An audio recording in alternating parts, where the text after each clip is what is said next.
దేవుని నామానికి స్తోత్రాలు కలుగును గాక. వినుచున్నటువంటి మీకు నా హృదయపూర్వక వందనాలు చెల్లించుకుంటుంటున్నాను. ఈ దిన అంశము ఉపవాసము. చాలామంది ఉపవాసం ఉండి ప్రార్థన చేస్తారు కదా. ఎలాంటి ఉపవాసం చేస్తున్నారు? పూర్తిగా ఉపవాసం ఉంటున్నారా? లేకపోతే ఒక పూట ఉంటున్నారా? 2 పూటలు ఉంటున్నారా? 3 పూటలు ఉంటున్నారా? రోజంతా ఉపవాసం ఉంటున్నారా?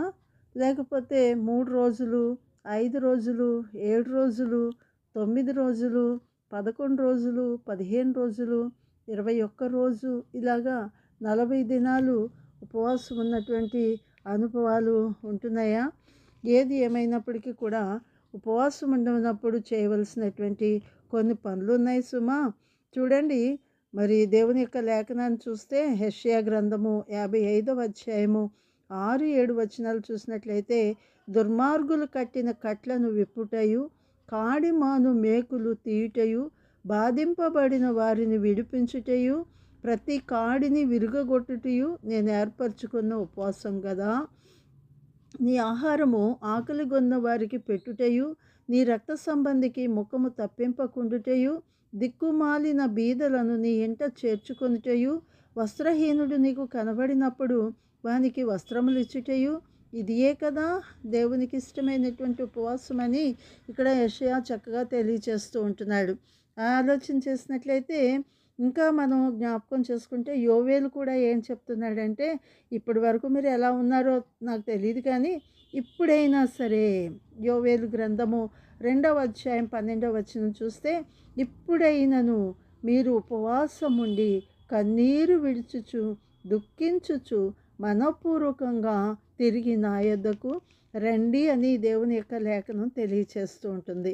మరి ముఖ్యంగా ఏకాంతంగా ఉపవాసం ఉండాలి అని అనుకుంటే, మరి నీవు నీ గదిలోనికి వెళ్ళి తలుపేసుకొని రహస్యమందు చూసే తండ్రి నీకు ప్రతిఫలం ఇచ్చినట్లుగా ఉపవాసం ఉండమని ఇక్కడ కొన్ని విషయాలు దేవుని యొక్క లేఖనం తెలియచేస్తూ ఉంటుంది. మత్తయి సువార్త 6వ అధ్యాయము 17-18 వచనాలు చూసినట్లయితే, ఉపవాసం చేయుచున్నట్టు మనుషులకు కనపడవలనని కాక రహస్యమందున్న నీ తండ్రికే కనపడవలనని నీవు ఉపవాసము చేయనప్పుడు నీ తల అంటుకొని నీ ముఖం కడుక్కొనుము. అప్పుడు రహస్యమందు చూచుచున్న నీ తండ్రి నీకు ప్రతిఫలం ఇచ్చును అని చెప్తూ ఉంటున్నాడు. ప్రార్థనకి ప్రతిఫలం రావాలి అంటే మనం ఇలాంటి ఉపవాసం చాలా మన జీవితాలకి అవసరమై ఉంటుందని ప్రభు పేరిట మనవి చేస్తూ ఉంటున్నాను. ఇంకా మనం చూస్తే యోబు ఏమంటాడంటే 23వ అధ్యాయము 12వ వచనం చూస్తే, ఆయన పెదవుల ఆజ్ఞను నేను విడిచి తిరగలేదు, ఆయన నోటి మాటలను నా అభిప్రాయము కంటే ఎక్కువగా ఎంచి తిని అని చెప్తూ ఉంటాడు. దేవుని మాటకు మనం విలువిచ్చినట్లయితే, దేవునికి ఇష్టమైనటువంటి జీవితాన్ని మనం జీవించినట్లయితే అది దేవునికి ఇష్టమైనటువంటి ఉపవాసం అని తెలియజేయబడుతూ ఉంటుంది. ఇంకా ఇక్కడ దేవుని మాటలు గమనించినట్లయితే 2వ దినవృత్తాంతాలు 7వ అధ్యాయము 14వ వచనాన్ని చూస్తే, నా పేరు పెట్టబడిన నా జనులు తమ్మును తాము తగ్గించుకొని ప్రార్థన చేసి నన్ను వెదకి తమ చెడు మార్గములను విడిచిన ఎడల ఆకాశము నుండి నేను వారి ప్రార్థనను విని వారి పాపమును క్షమించి వారి దేశమును స్వస్థపరుస్తానని కూడా దేవుడు తెలియచేస్తూ ఉంటున్నాడు. ఇక్కడ మనం చూసినట్లయితే సమస్యలు మన దగ్గర ఉన్నాయి, పరిష్కార మార్గం దేవుని దగ్గర ఉంది. మనం ఉపవాసం ఉండి ప్రార్థన చేసినప్పుడు ఆ ప్రార్థనకి దేవుడు జవాబిస్తానని తెలియచేస్తూ ఉంటున్నాడు. ఇంకా యోవేలు గ్రంథం 2వ అధ్యాయం 15వ వచనం చూస్తే, సియోనులో బాకా ఊదుడి, ఉపవాస దినము ప్రతిష్ఠించుడి, వ్రత దినము నియమించి ప్రకటన చేయుడి అని. సియోను అనంటే మనం ఇక్కడ దేవుని మందిరానికి సాదృశ్యంగా చెప్పుకోవచ్చు. దేవుని మందిరంలో మరి బూర ఊదుడి అంటే మరి ప్రార్థన చేయాలని, ఉపవాస దినాన్ని ప్రకటించాలని, మరి వ్రత దినం నియమించుకొని ప్రకటన చేసి ఆ రీతిగా ఉపవాసం ఉండాలని కూడా దేవుని యొక్క లేఖనం తెలియచేస్తూ ఉంటుంది. సంపూర్ణ ఉపవాసము అనే మాటను కూడా మనం గమనించాలా. అన్నపానములు లేకుండా ఉండేటటువంటి ఉపవాసం కూడా ఉంది. అయితే మరి మోషే అలాంటి ఉపవాసాన్ని చేశాడు. యేసు ప్రభు వారు కూడా 40 దినాలు ఏమీ పుచ్చుకోలేదని దేవుని యొక్క లేఖనం తెలియచేస్తూ ఉంటుంది. ద్వితీయోపదేశకాండము 9వ అధ్యాయము 9వ వచనం చూసినట్లయితే, ఆ రాతి పలకలు అనగా యెహోవా మీతో చేసిన నిబంధన సంబంధమైన పలకలను తీసుకొనుటకు నేను కొండెక్కినప్పుడు అన్నపానములు మాని ఆ కొండ మీద 40 పగళ్ళు 40 రాత్రులు ఉంటిని అని చెప్తూ ఉంటున్నాడు. ఇంకా మనం చూసినట్లయితే వాళ్ళ సాధారణమైనటువంటి ఉపవాసం కూడా ఉంటుంది. ఏంటంటే మరి సౌలు దమస్కు మార్గానికి వెళ్తున్నప్పుడు దేవుడు అతన్ని దర్శించినప్పుడు వాని కళ్ళు మూత పడిపోయినాయి, కనపడకుండా పోయినాయి. అక్కడ చూస్తే దేవుని వాక్యం చూస్తే అపోస్తల కార్యాల గ్రంథం 9వ అధ్యాయము 8, 9 వచనాలు చూసినట్లయితే, నేను నేల మీద నుండి లేచి కన్నులు తెరిచినను ఏమీ చూడలేకపోయాను కనుక వారు అతని చేయి పట్టుకొని దమస్కులోనికి నడిపించిరి. అతడు 3 దినములు చూపు లేక అన్నపానములు ఏమీ పుచ్చుకొనలేదు. అంటే ఇక్కడ దీన్ని ఉపవాసం అంటారా? సాధారణ ఉపవాసం. అంటే తన కళ్ళు పోయినాయి కాబట్టి సగం కాలం కళ్ళతో చూశాడు. మరి ఇప్పుడు కళ్ళు కనిపించట్లేదు. ఆ వెలుగును, దేవుని మహా తేజస్సును చూసినప్పుడు ఆ కళ్ళు కనిపించట్లేదు. కాబట్టి ఈ అన్నపానాలు ఏమీ కూడా తనకు సహించలేదు. ఇంకా మనం చూసినట్లయితే దానియేలు గ్రంథాన్ని చూస్తే 10వ అధ్యాయము 2, 3 వచనాలు చూస్తే, ఆ దినముల యందు దానియేలును నేను 3 వారములు దుఃఖప్రాప్తుడనైతిని. 3 వారములు గడుచు వరకు నేను సంతోషముగా భోజనము చేయలేకయుంటిని. మాంసము కానీ ద్రాక్షారసము కానీ నా నోటిలోనికి రాలేదు. స్నానాభిషేకములను నేను చేయలేదు అని ఇక్కడ చక్కగా మాట తెలియచేస్తూ ఉంటున్నాడు. ఉపవాసము అనేటటువంటిది మనం జ్ఞాపకం చేసుకున్నట్లయితే, మనం దేవుని దగ్గర ఉపవాసం ఉంటున్నామంటే ఆ ఉపవాసానికి జవాబు రావాలి. ప్రార్థనకు జవాబు మనం పొందుకోవాలి. అది దేవుని యొక్క చిత్తం. అందుకే మరి అది లేదు, ఇది లేదు అని, ఏదో లేదని మనుషులు ఏడుస్తూ ఉంటారు కదా. దేవుని లేఖనం చెప్తుంది, ఆకాశ పక్షులను చూడండి, అవి విత్తవు, కోయవు, కొట్టుల్లో కూర్చుకొనవు, అయినా మీ పరలోకపు తండ్రి వాటిని పోషిస్తున్నాడు అని చెప్తున్నాడు కదా. అయితే మరి ఇక్కడ దేవుని మాటలు మనం తెలియచేసినప్పుడు, ఉపవాసం ఉన్నప్పుడు మనం ఎవరికి కూడా దుఃఖముఖులుగా కనపడకూడదని కూడా దేవుని హెచ్చరిక చేస్తూ ఉంటున్నాడు. అయితే ప్రార్థన చేసినప్పుడు ఆ ప్రార్థన కేవలము దేవునికి మాత్రమే వినబడాలి అనేటటువంటి ప్రార్థన చాలా అవసరము. చాలామంది మనుషులకు కనబడేటట్టు ఉపవాసం ఉంటారు, మనుషులకి కనబడేటట్టు ప్రార్థన చేస్తారు. అందుకే యేసుప్రభు వారు కూడా ఒక ఉపమానం చెప్పారు కదా. పరిసయుడు, సుంకరి అనేటటువంటి వారిద్దరూ కూడా దేవుని మందిరంలో ప్రార్థన చేస్తున్నారు. ప్రార్థనకి, ఉపవాస ప్రార్థనకి చాలా తేడా ఉంటుంది. ఉపవాస ప్రార్థన అంటే మరి ఏమీ తినకుండా తాగకుండా ఉండేటటువంటి ఉపవాసాలు ఉన్నాయి. మరి అనారోగ్యంగా ఉన్నటువంటి వారు ట్యాబ్లెట్స్ వేసుకోవాలి కాబట్టి తిని కూడా ప్రార్థన చేస్తున్నటువంటి వారు ఉన్నారు. తినడం తినకపోవడం అనేటటువంటిది కాదు, కానీ ప్రార్థన చాలా అవసరమైనటువంటిది. ఇక్కడ సుంకరి ప్రార్థన చేస్తున్నాడు. ఆకాశం వైపు కన్నులెత్తడానికి కూడా ధైర్యం చాలినటువంటి వాడనే, పాపినైనా నన్ను క్షమించమని రొమ్ము కొట్టుకుంటూ, ప్రలాపిస్తూ, కన్నీరు కారుస్తూ, ఏడుస్తూ ప్రార్థన చేస్తూ ఉంటున్నాడు. అక్కడే పరిసయుడు ఉన్నాడు కదా.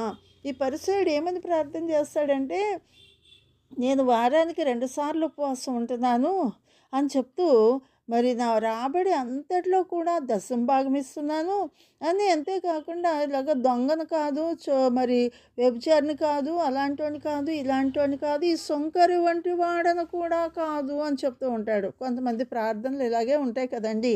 అలాంటి ప్రార్థనలు దేవుడు వింటాడంటారా? ఆ ప్రార్థనలకు జవాబులు ఇస్తాడంటారా? ఆలోచన చేయండి. మనం ప్రార్థన చేసేటప్పుడు మరి రహస్యమందు చూస్తే తండ్రి మనకు ప్రతిఫలం ఇచ్చేటట్టు ప్రార్థన చేయవలసినటువంటి వారమై ఉంటున్నాం. ఒక ఆవిడ ప్రార్థన చేస్తుందంట. ప్రార్థన చేసి, నువ్వు నాకు కనబడు, నాతో మాట్లాడు అని అడుగుతుందంట.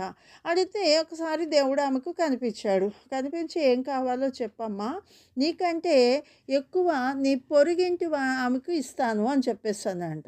ఏంటి, నేనేమో ప్రార్థన చేస్తుంటే పొరుగింటి ఆమెకి ఇస్తానంటాడేంటి?